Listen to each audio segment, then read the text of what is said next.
So today we're making a very simple pasta with a tomato base. Usually I'm not that wild about tomato-based pastas, but we grow tomatoes in our backyard, and at the end of the tomato season we always end up with more tomatoes than we can eat, and they just begin to rot on our countertops. So I found that if you cut the stems out of the tomatoes, just put them in a plastic bag, you don't have to parboil them or do anything else with them, and then put them in the freezer, and they'll keep almost indefinitely. And then when you're ready to use them, you can take the tomatoes out, put them in a food processor, and just process them for a minute or two, and you're going to have a nice tomato puree. And I like to use the tomato puree with a little bit of bacon lardons, some garlic, sometimes some capers, red chili peppers, and a little bit of basil or Italian parsley. And it's a very simple pasta, and I'll show you how to do it right now. So this is some homemade bacon. It's a small end piece, and just what I had left. And I'm just going to slice this quite thin into lardons.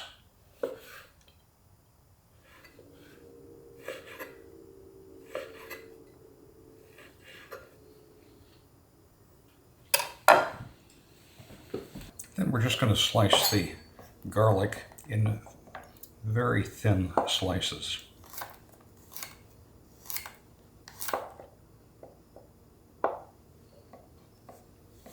And we'll set the garlic aside. And then here you can see what the tomatoes look like now that they've been thawed. And you'll see that a lot of the water has separated out, just leaving the tomatoes that look something like that. Then I'm just going to put the tomatoes without the water into the food processor. But I'm going to save this tomato water in case we have to thin things out.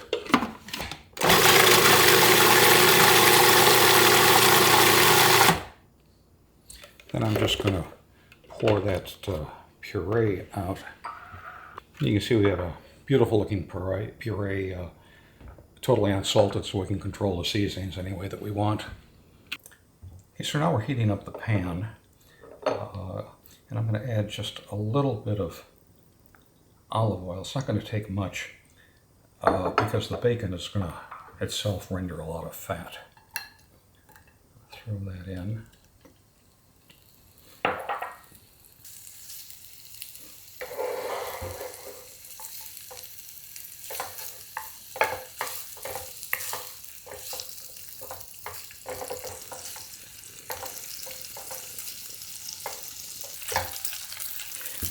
Okay, so now the bacon is just beginning to brown, and I don't want it to get crisp. So I'm going to add the garlic. I don't want the garlic to burn. The garlic's going to stay in for, I don't know, 30 seconds, maybe a minute, just until you can begin to smell the flavor coming out of the garlic.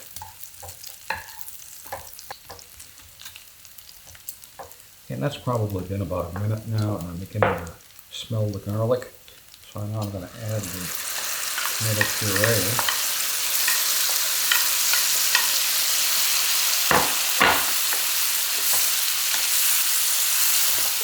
And it's looking pretty thick. So I'm going to add a little bit of that reserved tomato water, because this is going to continue to reduce. And then I'm going to let this simmer for probably 30 minutes, I would say, until it just cooks down a little bit. So the sauce has been simmering now for about 30 minutes, and I'm going to start cooking the pasta. I'm using a penne pasta, and I'm only using half a pound, 8 ounces. And the cooking instructions say to cook it for 9 to 11 minutes. So I'm going to cook it for about 8 minutes and then finish it off in the pan. And I'm using not a lot of water because I want to get the water as starchy as possible. By adding the starchy water to the sauce at the end, it's going to help the sauce to hang on to the noodles. So the pasta's been cooking now about 8 minutes, and it's still quite al dente.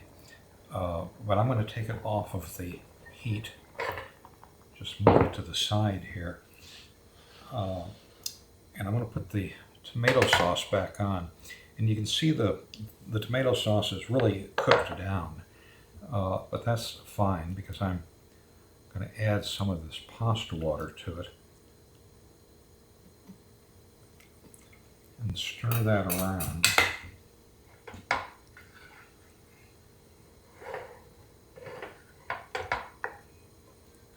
That's going to loosen it up. And then I'm going to add in the penne pasta.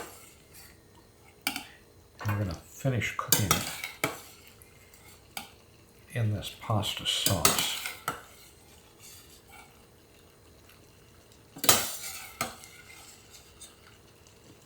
And again, this water now is quite starchy, which is going to help the sauce stick to the pasta. So I'm just going to stir that around.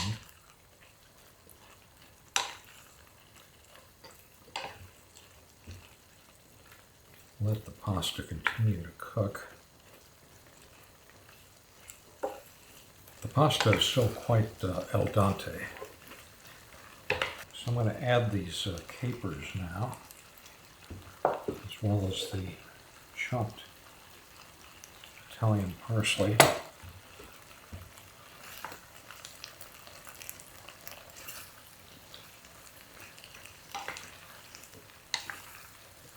You can see as the pasta cooks, it's beginning to soak up that water. So I'm just going to keep adding a little bit more water.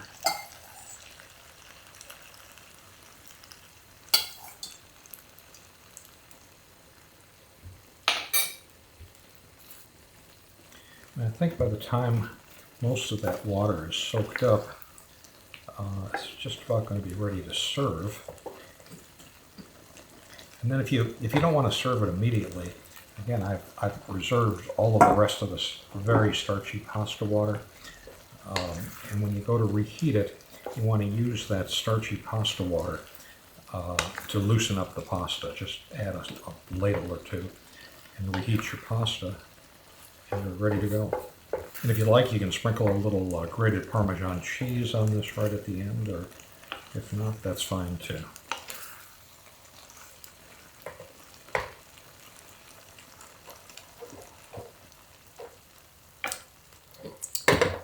That's it, ready to serve.